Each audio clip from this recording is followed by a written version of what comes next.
बिस्मिल्लाहिर्रहमानिर्रहीम। अस्सलाम वालेकुम दोस्तों, आज है 13 फरवरी 2026। इस्लामाबाद टमाटर मंडी एक लंबी छुट्टी के बाद हाजिर है जी आप लोगों की खिदमत में अदनान मयार। तो देखते हैं जी कि टमाटर का क्या रेट जा रहे हैं, और आप भी अपने इलाके का रेट हमें ज़रूर बताएं जी।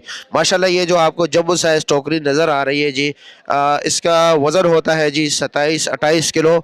और निसार भाई टोकरी कितने की रात को ली है जी? ये टमाटर रात को लिए नहीं 1900 1900 का, कम से कम 1700 रुपए का बिके, कम से कम 1500 रुपए के 1500। जी। अच्छा जी, ठीक है। जो अच्छे टमाटर है वो तकरीबन 1900 रुपए तक अभी। और पेटी का क्या रेट चला था? भी रात को तकरीबन 950 1000 रुपए तक 950 1000 अच्छे माल। वैसे आम पोजीशन 700 800 था। 750 800 800 रुपया। और जो दरमियाना साइज की टोकरी है वो 16-17 किलो वाली 15-16 6 6.5 7 8 800 800 रुपए तक बिकी है। अच्छा जी। और अभी दड़ी क्या रेट चला रहे हो? अभी जो अच्छे टमाटर है दड़ी वो 4 450 400 और 450 रुपया, यानी कि 80 और 90 रुपए किलो सुपीरियर क्वालिटी टमाटर मिल रहे हैं। और जो आम पोजीशन है मंडी का वो क्या है? वो आम पोजीशन जो 350 300 400 60 70 और 80 रुपए किलो।